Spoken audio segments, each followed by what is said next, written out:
Bonjour à tous bonjour, je vois que je connais des gens dans l'assistance. Donc je suis Amandine Péchioda, je suis la plume de My Little Paris depuis 16 ans, donc année de la fondation, c'était en 2008. Le principe de cette newsletter, c'est très simple. Est-ce que certains connaissent My Little Paris? Est-ce que certains ne connaissent pas My Little Paris? Ok. Bon, je vais quand même redire, c'est donc deux idées envoyées deux fois par semaine, des idées d'adresses parisiennes qui sont inspirantes, qui sont insolites, qui sont décalées et qui donnent envie de fermer son ordinateur et de traverser tout Paris pour aller découvrir l'adresse en question. Voilà, ça c'est un peu le pitch de départ. Ce qui est intéressant, donc, quand j'ai écrit la newsletter pour parler du festival donc sur le site de My Little Paris, j'ai compté et j'ai réalisé que ça faisait 1456 newsletters que j'avais envoyées depuis la création de My Little Paris. Donc c'était vraiment intéressant de se dire pourquoi est-ce que j'aime encore faire ça et je me suis dit que j'aimais encore faire ça parce qu'à chaque fois que j'écrivais, j'avais un sentiment de première fois. Et je pense que c'est ça le vrai secret de comment mieux incarner une newsletter. C'est toujours donner une sensation de première fois au lecteur. Voilà, donc je vais commencer par la jeunesse de My Little Paris. My Little Paris, c'est né d'une intuition qui était que, en fait, il n'y avait pas à l'époque, donc en 2008, de newsletters qui étaient souhaités, c'est-à-dire que la plupart des mails qu'on recevait qui venaient de marques et c'était des mails qui étaient promotionnels, des newsletters promotionnels. Il n'y avait pas en fait de newsletters émotionnels, à dimension émotionnelle. Nous, en fait, là-dessus, on a été pionnières avec ma sœur Fanny. On a voulu vraiment aller à contre-courant et créer une newsletter qu'on aurait envie de recevoir. C'est comme ça qu'est née la newsletter de My Little Paris. Donc cette première newsletter qui vraiment, voilà, vous voyez, on n'a même plus la vraie version, donc on l'a scannée. C'est vraiment l'image musée. C'était donc la première newsletter qu'on a envoyée. C'était un bar, un fleuriste qui faisait aussi bar, voilà, qui servait des shots de vodka à base de tulipes. Et donc le principe de cette newsletter, il était très simple. C'était une photo pour rendre tangible, enfin une bonne adresse déjà, ensuite une photo pour rendre vraiment tangible ce contenu, montrer que ça existait, et ensuite une illustration pour aller un petit peu dans l'imaginaire. Cette illustration étant faite donc par Kanako Kuno, qui est une illustratrice japonaise, et cette illustration étant faite à la main. Et puis il y avait aussi un ton qui n'est pas un ton journalistique, qui est un ton très simple, un ton conversationnel. Donc on a envoyé cette première newsletter et on a écrit à nos amis, on a dit bah voilà, on vient de créer un petit site mais surtout une newsletter, vous pouvez en parler autour de vous. Et c'est ce qu'ils ont fait et le bouche à oreille a fait que 16 ans plus tard, enfin en 2022, on s'est retrouvé avec une immense communauté riche de plein d'autres médias puisqu'on a créé des nouveaux créneaux. Donc il y avait My Little Kids, Merci Alfred, il y avait le site de lecteur My Little Book Club, il y avait aussi les déclinaisons géographiques, My Little Marseille, My Little Lyon, écologique, la Greenetter, pour le voyage, pour la beauté, Boldy, pour d'autres générations, Tapage, enfin voilà, donc c'est très très très varié.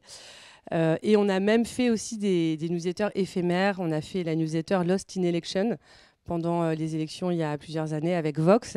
Et également des petites newsletters, je ne sais même plus pourquoi, mais il y avait par exemple le club des fous de tomates. Voilà, c'est que des gens qui étaient fous de tomates et on leur expliquait les différentes variétés de tomates parce qu'on était allé dans un endroit fabuleux qui s'appelle le château de la Bourdesière où il y a 300 espèces, variétés de tomates et on trouvait que c'est très intéressant de raconter tout ça. Voilà, donc on s'est bien amusé en tout cas. Et donc là, je reviens à donc, une newsletter beaucoup plus récente et les 3 règles d'or qu'on avait établies sur cette newsletter, c'est qu'elle devait se lire en 1 minute, surprendre le lecteur et devenir une anecdote de machine à café, une petite histoire qu'on prend du plaisir à raconter. Donc là, vous avez un exemple à côté. Voilà. Ce qui s'est passé, c'est que on s'est rendu compte, avec le courrier lecteur, qu'il y avait plein de lectrices qui nous écrivaient comme si on était des amis. Donc ça, c'est pas quand même les mails qu'elles nous envoyaient, ça c'est un panel qu'on a fait.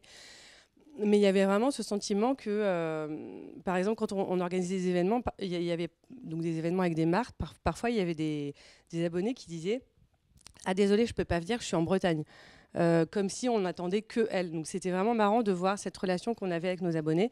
On a fait un panel et on a réussi à obtenir tous ces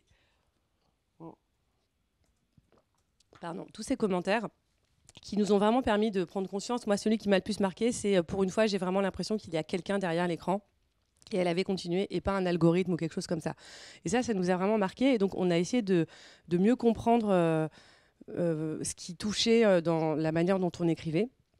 Et donc, j'en viens à la suite de l'intimité.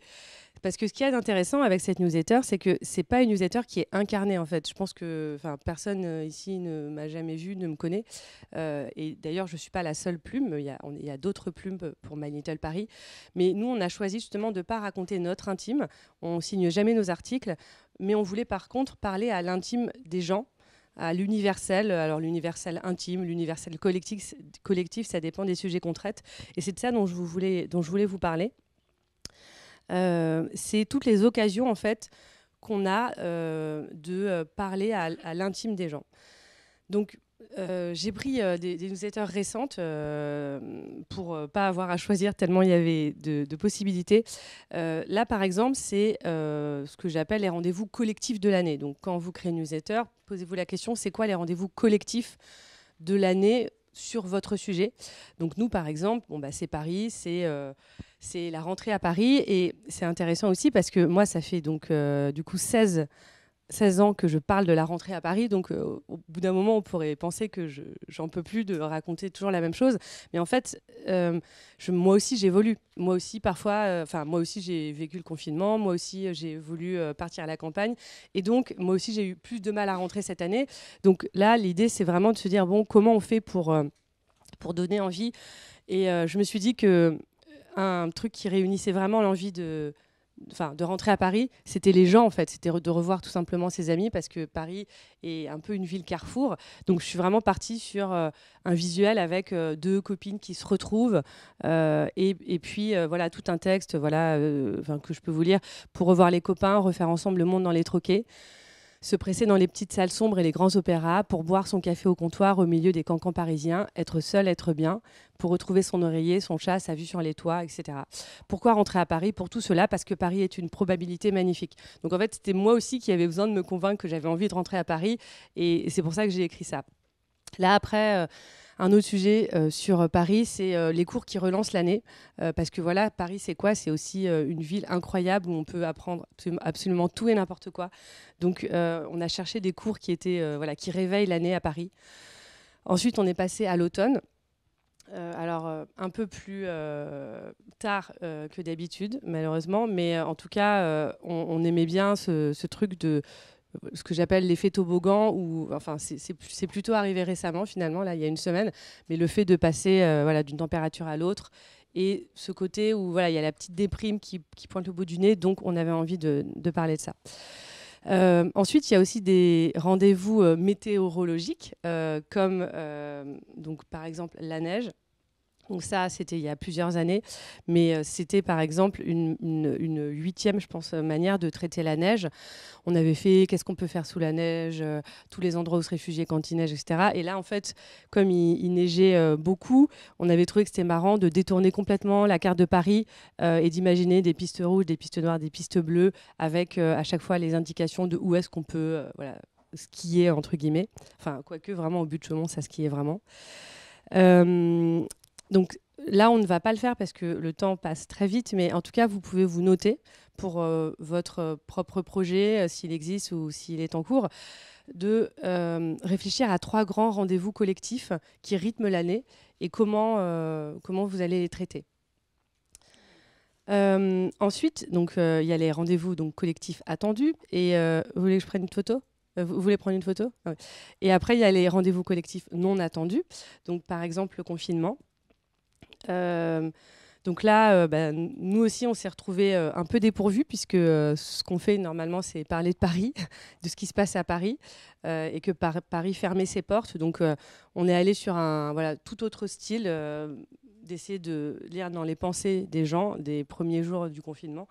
Tout est nouveau, conjuguer le verbe se confiner à tous les temps, devoir choisir où et avec qui, osciller entre gravité et légèreté, vivre tous ensemble la même chose, ne plus se toucher, être en manque de touchage, se dire que ça va être long. Voilà, après il y avait le deuxième jour et c'était un peu l'odyssée de soi avec proposition de lire le livre de Mona Chollet chez soi. Donc voilà, c'était vraiment du nouveau contenu. Après, il y avait l'art d'être ensemble, parce que pour nous, enfin d'être seul ensemble, parce que pour nous, c'était vraiment important de parler justement des Parisiens qui se réunissent. Donc c'était sur tous les types justement de débats qu'il y avait. Donc il y a ceux qui détestent les Skyperos, ceux qui dès 17h en ont déjà fait 5, ceux qui sont débordés, ceux qui sont désœuvrés, ceux qui se sentent seuls, ceux qui ne se sentent pas assez seuls, ceux qui souffrent d'être séparés, ceux qui souffrent d'être trop ensemble, ceux qui rigolent, ceux qui ne rigolent pas du tout, ceux qui ont peur, ceux qui n'ont pas assez peur. En gros, il y a autant de personnes que de manières de vivre cette situation. Et puis au milieu de tout ça, il y a un moment où tout le monde est raccord, c'est à 20h. Là, on ouvre les fenêtres et on applaudit les soignants. Ce n'est pas le 14 juillet, donc c'était rapport à Paris, etc. Mais une sorte de complicité urbaine, une vibration de gratitude et de fierté de l'humanité. Donc avec le dessin fait par Kanako.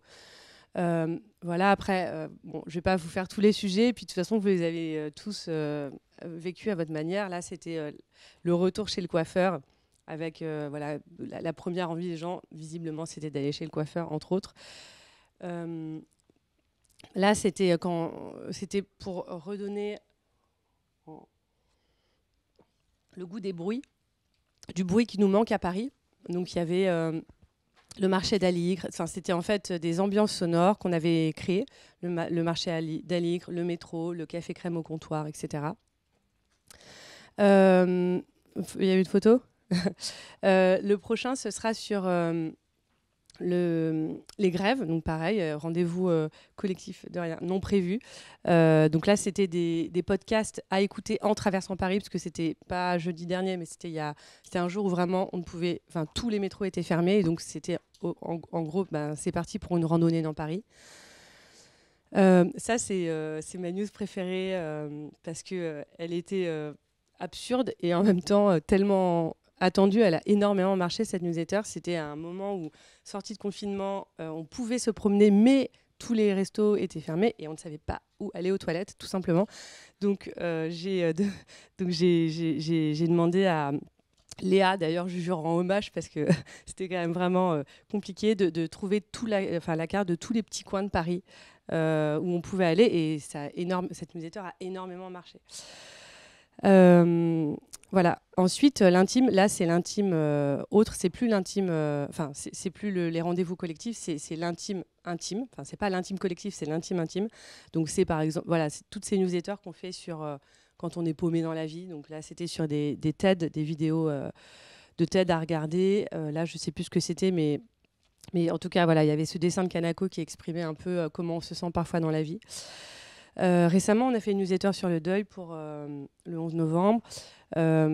Cet été, alors que d'habitude, on n'envoie pas de newsletter, moi, j'avais vraiment ressenti ce truc de quand on est en été et qu'on se sent hyper bien et qu'on a plein de résolutions, mais que dès qu'on rentre et qu'on se retrouve sous la vague de la rentrée, on perd complètement ces résolutions. Et donc, je proposais aux lecteurs, aux lectrices de s'écrire à eux-mêmes dans le futur, et de programmer. Un jour, ils reçoivent une lettre, soit par la poste, soit en programmant sur Google Mail, et ils reçoivent une lettre qui leur dit n'oublie pas tout ce que tu t'es promis pendant cet été. Et puis l'intime, c'est aussi l'intime des autres. En fait, on ne parle pas de nous, mais par contre, on demande à d'autres personnes de parler de leur intimité, sachant que c'est toujours lié à Paris. Donc là, c'était le lien avec Paris, et comment comment ils ressentent Paris, ces personnes-là, et comment, désolé, c'est flou, et comment Paris les a fait grandir. Voilà. Donc la dernière, c'était la chronique de la journaliste Florence Martin-Kessler, qui a créé le fabuleux Live Magazine, qui racontait qu'elle est à la recherche du cœur battant de Paris, et que c'est ça qu'elle aime à Paris. Ici, c'était Les Amours parisiennes de Louise Ourcade. Donc ça, c'est des chroniques que j'apprécie énormément. Voilà. Donc un petit exercice à emporter parce que tout ce dont je viens vous parler finalement, c'était donc, alors, je crois que c'est un peu le vocabulaire, enfin dans le jargon marketing, c'est les insights. Voilà, moi j'appelle ça pensée intime, mais qui touche vraiment. C'est un peu des pensées qu'on on ne se rend pas compte qu'on a jusqu'à ce que quelqu'un nous en parle. Et d'ailleurs, c'est souvent ce qui génère le rire. C'est voilà, Gad Elmaleh ou d'autres sont hyper forts pour ça, de vous parler d'un seul coup de cette vis Ikea qui vous reste quand vous avez monté le meuble. C'est un truc, il fallait que quelqu'un le dise pour qu'on se rende compte qu'on le vit tous et que ça nous fasse rire. Donc ça, c'est important de vachement réfléchir à comment trouver un insight. Et un insight, ce n'est pas un cliché, c'est justement un cliché mais nouveau. C'est un futur cliché en fait, un insight. C'est-à-dire que c'est quelque chose encore qui est assez récent. Donc les insights, ce qui est bien, c'est qu'on peut les mettre à jour parce qu'ils évoluent avec les époques. Donc là, votre petit exercice à emporter, c'est trouver un insight de Noël au-delà des clichés que vous connaissez, que le cadeau ne me plaisait pas, etc., etc. Essayez de vous dire, c'est quoi l'insight qui pourrait vraiment cette fois-ci être très frais pour la période de Noël. Voilà. Alors, je regarde combien de temps. Ah oui, il reste un quart d'heure. Donc, ça, c'était voilà, sur l'intime. Là, maintenant, je voulais vous parler de comment faire sentir qu'il y a quelqu'un derrière. Donc, j'ai réfléchi à un truc très rapide. C'est dites-vous en fait que votre newsletter, c'est une personne. Elle a une personnalité et donc, elle a un regard, une voix et une oreille. Donc, je reprends toujours des exemples de nos news pour vous illustrer tout ça. Donc le regard, c'est plein de choses. C'est à la fois la vision du monde. Est-ce que vous avez choisi d'être cynique, optimiste? Est-ce que vous voulez avoir confiance, douter, penser que, voilà, que tout le monde est contre vous, je ne sais pas. Est-ce que vous voulez être combatif, curieux, analytique? Ça, en fait, c'est la personnalité de votre newsletter et c'est votre regard sur le monde. Et en fait, il faut que vous soyez fidèle à ce regard. Une autre chose qui est très liée au regard, c'est qu'est-ce que vous voulez montrer. Donc, nous, par exemple, quelles adresses on a choisi de montrer. Si on choisit de montrer les arbres extraordinaires de Paris, c'est pas par hasard. Si on choisit de parler d'un lieu où on parle de poésie ou d'un livre sur le bonheur, c'est pas par hasard. Donc, c'est aussi le choix de vos sujets. Mais bon, ça, c'est quand même très évident. Et enfin, comment vous voulez le montrer. Oui, donc ça, c'est encore ce qu'on a choisi de montrer. Donc voilà, une colocation intergénérationnelle pour lutter contre, enfin pour réunifier, on va dire, les jeunes et les seniors, quand surtout les jeunes sont en galère parisienne. Là, on a choisi de montrer les secrets de Paris. Et ça, c'est comment donc vous allez le montrer. Et là, c'est le visuel qui est très important. Nous, c'est vrai qu'on adore les illustrations. On adore les illustrations. Donc là, par exemple, c'était le saxophoniste de Miles Davis qui intervenait à la gare Le Gore, qui est dans le 19e arrondissement. Je vous conseille d'y aller, c'est fabuleux. Et il y avait cette image que je trouvais très belle, très poétique, vraiment dingue. Enfin, on se dit, mais c'est pas possible, ça n'existe pas à Paris. Mais en même temps, j'avais vraiment envie de montrer ce petit bonhomme-là en train. Donc voilà, c'est pour ça qu'on a fait faire un gif par Kanako. Là, c'est aussi voilà, la poésie. Là, c'était un article sur l'écologie. En fait, on essaie de plus en plus de trouver des sujets, d'adresser des sujets écolos, ce qui est compliqué parce que c'est toujours très anxiogène et que nous, on n'est pas un média anxiogène. Donc, moi, je réfléchis beaucoup à comment on peut, sur la mode, par exemple, pour avoir ressenti ce truc de « Ah, j'en ai trop marre de plus pouvoir m'acheter de vêtements », je me suis dit, on peut quand même rekiffer la mode et j'aimais bien le re. Et donc, voilà, c'est pour ça que c'était très important pour nous de choisir ce visuel très, très joyeux, quoi. Là, on est sur donc ça, c'était sur le regard. Ensuite, c'est une bouche. Donc, une bouche, c'est une voix, c'est un ton. Le ton, c'est très important. Donc, nous, on a le ton d'une copine, c'est-à-dire on parle. C'est très oral, en fait, tout ce qu'on dit. C'est très simple. Juste, on rajoute des petites manières de penser. Là, je vous ai mis. C'est vraiment un peu lire dans les pensées. Ça, c'est vrai que je ne sais pas si vous avez déjà ressenti, ça, quand vous vous êtes retrouvé sur une péniche et sur votre droite, la Tour Eiffel, and on your right, the Eiffel Tower, etc. Là, c'était l'idée de dire, nous, justement, on vous propose un autre type de croisière, c'est une croisière littéraire.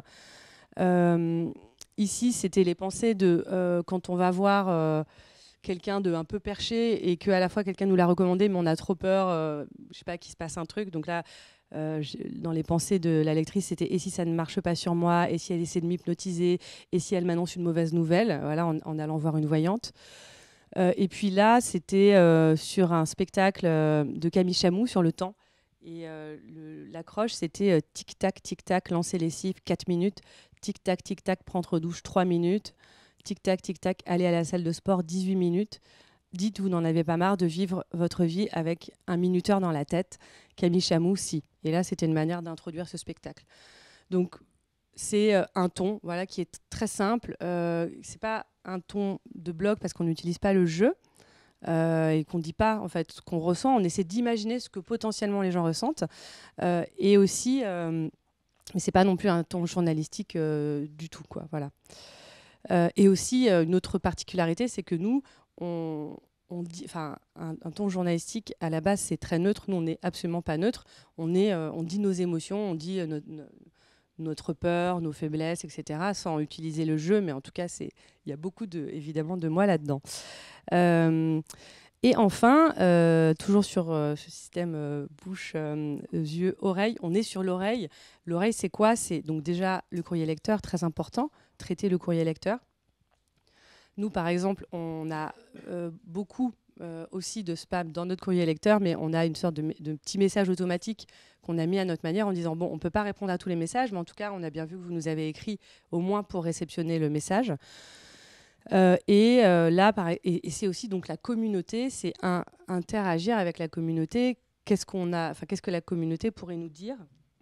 Et donc là, par exemple, récemment, on a fait les histoires de métro, qui étaient donc c'était 2 jours avant la grève. Donc on a un peu réadapté, parce que c'était pas prévu, on a un peu réadapté le texte. Et c'était trafic très fortement perturbé sur toutes les lignes de métro. Donc c'était, moi j'ai tapé sur Google, qu'est-ce qu'on voyait le plus comme texte en ce moment sur l'actualité. Et après, j'ai écrit, certes, il faut bien reconnaître qu'on entend plus souvent parler de ça que de rencontres très fortement appréciées sur la ligne 2. Mais les histoires de métro pas cool, on les connaît déjà par cœur. Celles qu'on ne connaît pas, ce sont vos histoires de métro. Les drôles, les touchantes, les insolites, les courageuses, les solidaires, les romantiques. Ça peut être une situation qui a duré 2 minutes 30, une rencontre inopinée qui a duré une vie ou un simple échange de regards qui a tout dit. Et là, on demandait aux gens de nous écrire ou de nous envoyer des... Vous pouvez le faire d'ailleurs, ce n'est toujours pas terminé. Et derrière, on va faire une plateforme dans laquelle on va pouvoir faire écouter ou lire tous ces messages. D'autres exemples d'appel à la communauté, les histoires de confinement, donc avec des témoignages de gens avec qui ils sont confinés et quelle est leur histoire. Les histoires d'amour, on a demandé aussi à des gens de nous raconter leurs plus belles histoires d'amour ou leur chagrin d'amour à Paris. Donc là, on termine sur... regard, voix et oreille. Et on passe à plus globalement, en fait, dites-vous qu'une newsletter, c'est quand même une amitié. C'est une amitié qui commence. Et il faut le traiter comme une amitié. C'est-à-dire que dans toute amitié, au début, on est... attendez, parce que j'avais pris des notes. Voilà. Dans toute amitié, au début, on est un peu timide, on s'invite à se faire une soirée, on n'est pas trop intrusif. Par contre, on pose pas de lapin, donc ça veut dire qu'il faut de la régularité dans sa newsletter. On remercie pour le bon moment passé aussi. Donc, quand les gens s'abonnent, il faut les remercier. Là, je vais vous lire un petit texte que je trouvais sympa de Monsieur Toussaint Louverture, qui est newsletter d'un éditeur. Et donc voilà, moi je me suis abonnée et il m'a répondu « Merci, par ce simple clic, vous venez d'établir une sorte de contact avec nous. Au début, on sera timoré. Ce n'est jamais facile de lancer la conversation avec un inconnu. Alors on parlera météo. C'est important la météo pour les livres. Ils sont héliophobes. Ils redoutent la pluie. Et quand il y a trop de vent, tourner les pages égale supplice. Après, on sera sans doute plus détendu. On pourra glisser vers d'autres sujets, broderie, bitcoin. Et une fois plus ou moins copain d'Internet, on prendra des nouvelles et se donnera des conseils. Donc c'est ça. J'aime beaucoup cette idée d'être un peu copain d'Internet. Qu'est-ce qu'il y a d'important aussi dans l'amitié? Donc c'est aussi, on fête les anniversaires. Donc si c'est une newsletter en tout cas promotionnelle ou que vous avez le moyen de connaître la date d'anniversaire, vous pouvez fêter l'anniversaire. Il y a aussi des newsletters qui à la fin marquent le nom de tous les contributeurs, un peu comme le Club Dorothée quand on était petit et qu'on voyait à la fin le générique où il y avait notre nom. Enfin voilà, c'est des petites choses comme ça, des petites marques d'attention. Oui, évidemment, on ne connaît pas tout le monde, mais on sait qu'on écrit à des gens et que ces gens sont là et que c'est grâce à eux qu'on fait ce qu'on aime. Moi, ce que je dis toujours, c'est que j'écris pas à 300 000 personnes, j'écris à 1 plus 1 plus 1 plus 1. Voilà. Et là, encore plein d'autres petits exemples de marques d'attention. Donc là, c'est un peu ce que j'appelle la private joke. C'est donc Mona qui a un petit cochon sur la newsletter. Et quand vous cliquez dessus, ça mène vers quelque chose. Mais ça, seulement ceux qui savent et qui vont cliquer dessus. Donc ça, c'est un peu la private joke entre amis. C'est aussi la rengaine, c'est-à-dire cette newsletter désorientale de Soumaya dont j'avais parlé précédemment, qui a fait une chronique chez Maïtel Paris. Elle met à chaque fois la pipite de la semaine. Et puis à la fin de l'inspiration, la beauté sauvera le monde. Voilà, c'est quelque chose de régulier, c'est une petite rengaine, c'est sa marque de fabrique. C'est comme Time to Sign Off qui dit tout le temps, si vous avez passé la journée dans une grotte, dans quelque chose, etc.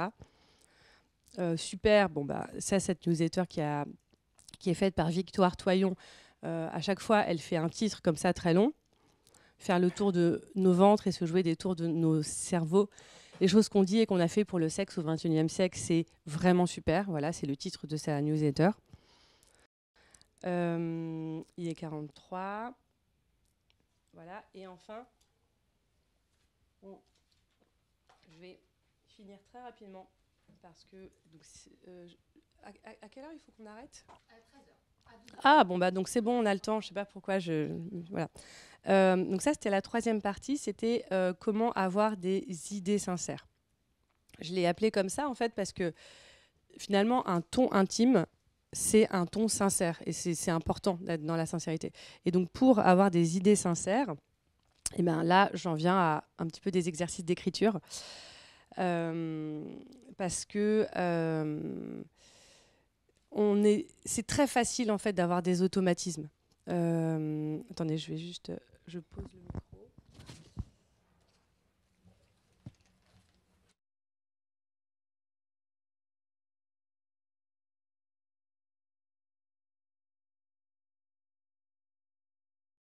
C'est très facile d'avoir des automatismes et de tomber dans tout le temps ce que je dis, des clichés, quoi. Par contre, ce qui est difficile, c'est de s'écouter penser et de capter en fait ces petits moments qu'on a où on est voilà, face à soi-même, on est dans un songe et c'est là où en fait on a ces petits éclats de pensée, de manière d'écrire, etc. qui vont être nouvelles, qui vont être fraîches et qui vont créer, comme je vous disais, ce sentiment de première fois. Et moi, dans l'écriture, ce que je fais quand j'écris une newsletter, c'est que je fais vraiment table rase, d'abord de tous les clichés, tous les trucs un peu fastoches. Je vais faire table rase en me disant, bon, alors maintenant, il faut que tu essaies de trouver, même si, par exemple, si l'insight, donc cette pensée, si je veux garder cette pensée, mais qu'elle est banale, je vais essayer de la rendre originale par l'écriture. Par exemple, la canicule, c'est un sujet malheureusement qu'on traite maintenant, même plusieurs fois par an. Et on est tenté de toujours utiliser les mêmes expressions sur la canicule, ventilateur, etc. Non, en fait, je vais traiter toujours le sujet de la canicule, mais je vais essayer d'être originale dans le choix de mes métaphores, le choix des mots, ou de rebondir sur un fait d'actualité dont j'ai entendu parler. Donc, ça, c'est le deuxième thème de ce que je voulais vous dire. Mais en tout cas, je vous recommande ce livre qui s'appelle « Écrire son premier roman en 10 minutes par jour », qui en fait est une blague parce que c'est impossible de faire ça. Mais il est très, très bien écrit. Il est tout petit. Je l'avais apporté. Il est tout petit et... enfin, il n'est pas tout petit, mais bon, ça va. Et il est... et donc, ce que j'aime beaucoup, c'est que donc, David Meulemans distingue le moment créateur et le moment critique. Il dit que dans l'écriture, en fait, bon, déjà, il dit qu'on est notre pire juge et et il invite en fait à distinguer donc le moment créateur qui est le moment où on crée de la matière, et le moment critique qui est le moment où on critique. Et il dit que le moment créateur, c'est le moment où on crée de la matière, et le moment critique, c'est le moment où on critique. Et il dit que le moment créateur, c'est le moment où on crée de la matière, et le moment critique, c'est le moment où on critique. Et il invite en fait à distinguer donc le moment créateur qui est le moment où on crée de la matière Et ensuite, le moment, je vous ai dit que le deuxième moment, c'est voilà, critique, qui est le moment où on critique. En fait, il faut les éloigner, ces moments-là, parce que sinon, c'est impossible d'écrire. Vous allez tout le temps vous dire « Ah non, mais c'est nul, c'est pas possible. » et tout. Donc, en gros, celui qui juge, vous le laissez tomber, mais vous lui donnez rendez-vous un peu plus tard. Vous écrivez sans trop réfléchir. Et après, quelques heures après, vous relisez. Moi, par exemple, si j'écris une newsletter, je vais l'écrire par exemple le soir et puis je vais me relire le lendemain matin ou le matin, puis je vais attendre 4-5 heures pour me relire. Et ça va vraiment me permettre de distinguer la matière de moi en tant que lecteur. En fait, je prends deux places différentes. D'abord, je suis celle qui écrit et ensuite, je suis celle qui lit. Et est-ce que je me suis fait rire? Est-ce que je me suis surprise? Est-ce que je me suis ennuyée? C'est là où je vais réussir à rectifier le tir de l'écriture. Ensuite, un deuxième sujet qui est intéressant, c'est donc ce que j'appelle le flagrant délit. J'ai du mal à expliquer, c'est pas un phénomène. Je peux pas vous dire que quelqu'un qui a fait des études de sciences prouve que c'est comme ça que ça se passe dans le cerveau. Mais moi, en tout cas, personnellement, bon, normalement, c'était un très joli gif. Moi, personnellement, quand je dois faire quelque chose, je me le note. En fait, je me l'accroche quand même dans la tête. Et après, je le laisse dans la tête, mais sans me lancer dans le travail. Et il y a un truc magique qui fait qu'à un moment, je vais trouver la solution.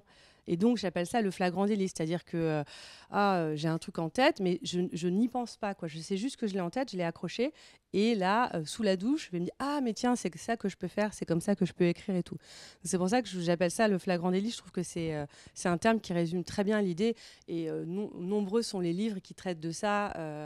Bon, là, je ne parle pas d'écriture, mais tous les créateurs, tous les génies, à chaque fois, ils racontent que c'est en descendant les escaliers ou en se prenant quelque chose dans la figure qu'ils ont eu une illumination, quoi. Pardon ?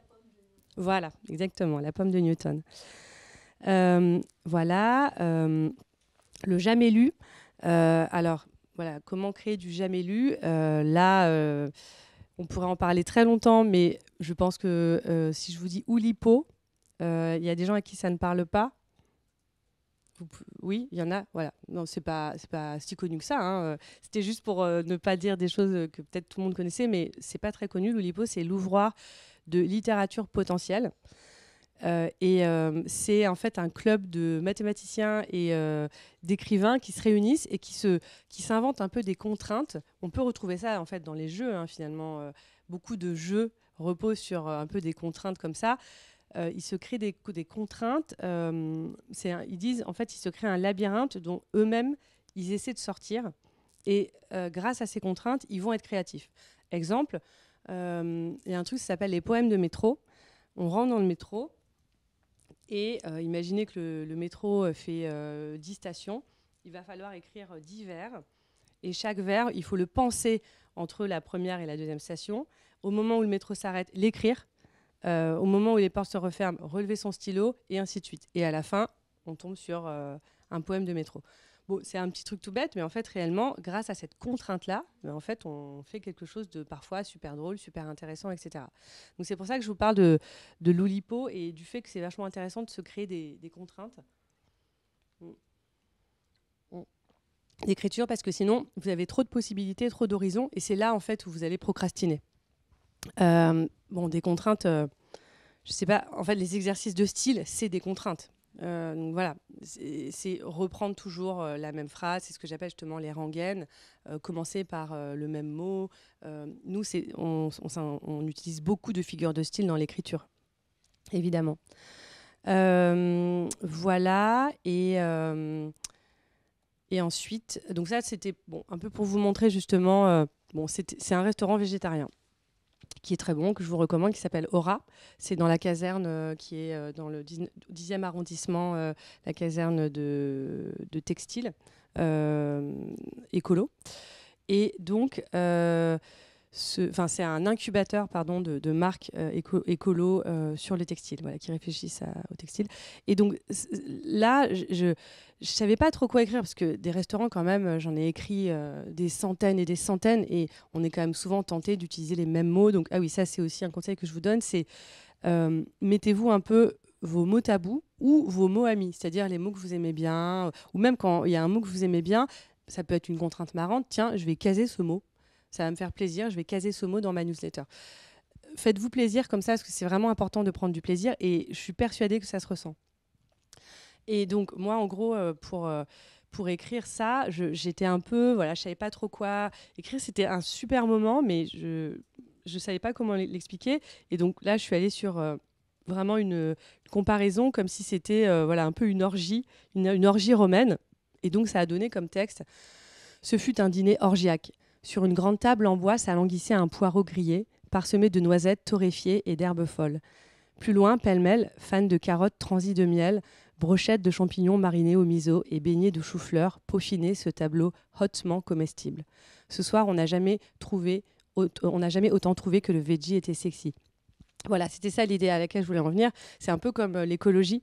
Vous savez, c'est très difficile en fait de donner du désir. Enfin, c'est le grand thème, je pense d'ailleurs, de cette journée. C'est aussi comment voilà, parler de l'écologie, du réchauffement climatique sans être anxiogène. On sait que c'est le désir en fait qui fait avancer les gens. Et donc là, quand on est en train de parler de moins, c'est difficile, quoi.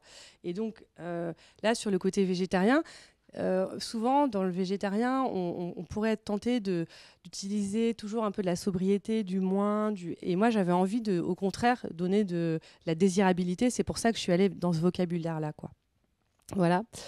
Et dernière chose, donc la vie devant soi, je l'ai appelée. Aussi tout simple, mais vraiment, n'oubliez pas de tout noter. Ça rejoint un petit peu l'idée du flagrant délit. De tout noter dès que vous avez des pensées un petit peu voilà, qui vous font rire, qui vous plaisent, qui sont plaisantes, etc. N'oubliez pas de les noter parce que sinon vous allez les oublier. Et parce que en fait, tout se trouve dans le quotidien. D'ailleurs, on l'a beaucoup vu pendant le confinement, tout ce que les gens pouvaient écrire à travers leurs fenêtres. Et d'ailleurs, c'est le dernier exercice à emporter. Voilà, un jour, vous vous posez, vous mettez, je sais pas moi, 4 minutes, pas plus, même 3 minutes, et pendant 3 minutes, vous essayez d'écrire tout ce que vous voyez par votre fenêtre. Et ça, c'est un jeu marrant parce que quand on le fait faire à plusieurs personnes qui sont face au même décor, elles vont pas du tout voir la même chose en fait, parce que c'est leur imaginaire qui va faire qu'elles vont. Il y en a qui vont voir des couleurs, d'autres qui vont voir des formes, d'autres qui vont qui vont parler de leurs sensations, d'autres qui vont être très structurés, d'autres qui vont regarder le ciel, etc. C'est là où on voit à quel point l'écriture est variée chez les gens et l'imagination fertile. Je pense que j'en ai terminé.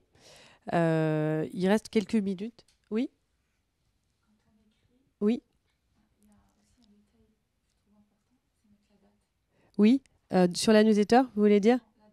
Ah, quand vous écrivez sur votre carnet? Oui, tout à fait. Ouais. Exactement, ouais. Et ça, c'est, enfin,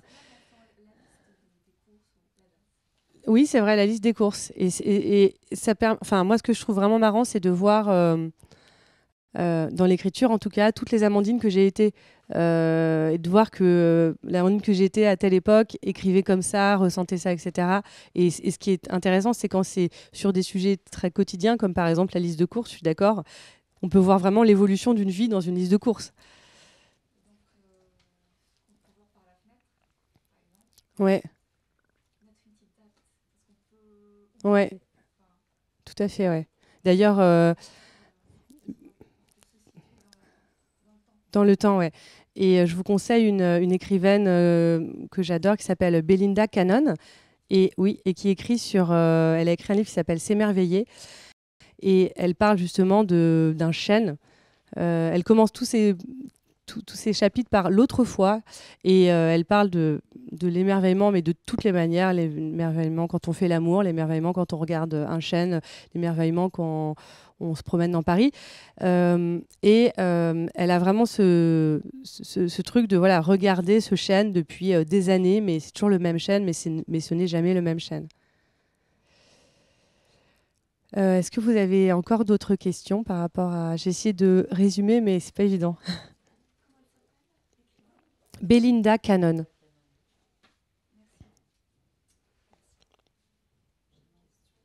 Oui.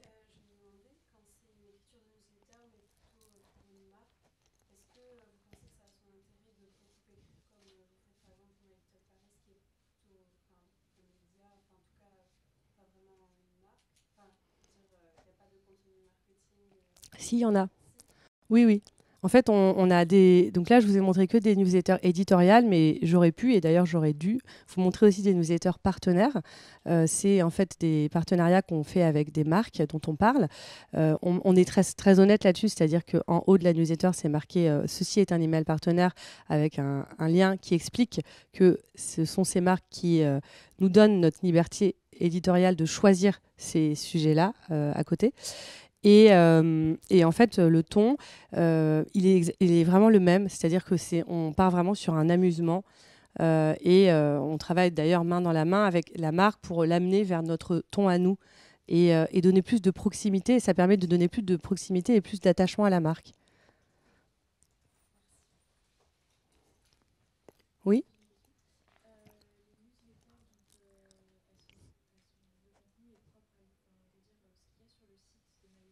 Mhm. Oui. Vous demandez si ce qu'il y a sur le site, c'est la même chose que ce qu'il y a dans les newsletters? Oui, oui. Ouais. Alors là, on est en train de mettre parfois d'autres sujets sur le site parce que parfois on est un peu frustré, on n'a pas tout dit.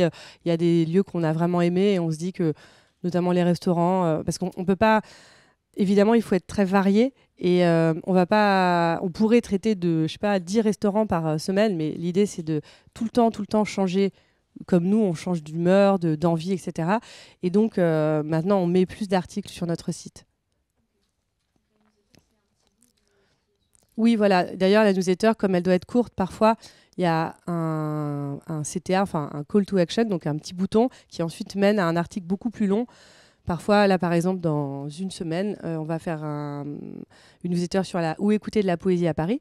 Et il va y avoir une scène dont on va parler parce qu'on a vraiment eu un coup de cœur, mais après, il y en a plein d'autres parce qu'on sait très bien que parfois, on n'a pas forcément envie de traverser tout Paris et puis qu'il y a des styles différents, quoi.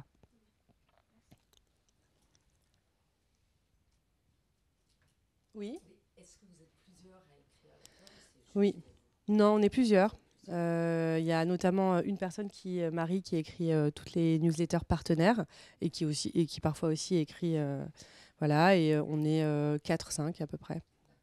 On travaille avec des free et puis aussi avec des personnes à Maïtel Paris. Ouais.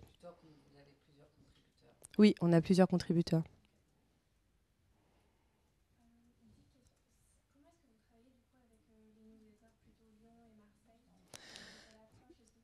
Ouais. Oui, totalement. Sur Lyon, on a formé quelqu'un qui maintenant s'occupe vraiment. Enfin, on l'a tellement, je pense, bien formée que elle fait très très bien son travail là-bas. Et par contre, elle est totalement libre. Sur Marseille, c'est un petit peu, voilà, on a une régularité qui est moins précise.